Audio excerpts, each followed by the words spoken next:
I'm now going to show you how you can put all your components together into one drawing so that you can put them together.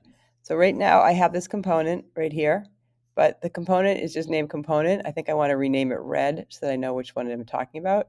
So I'm going to make sure that's kind of gray. I'm going to right click. I'm going to pull down here till I get to rename. I'm going to call it red.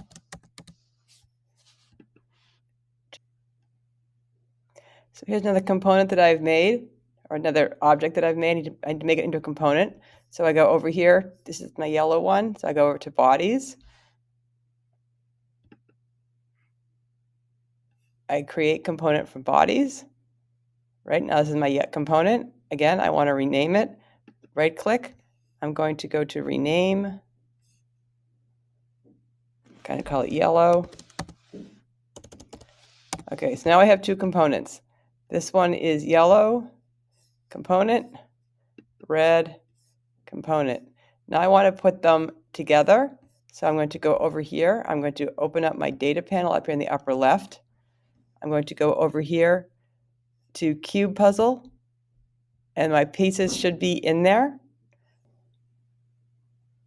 Okay, so I have two components, right? So here and here. So I want to put this one into here. So I open them up. Then I'm going to right click, insert into current design. And now I have them both there.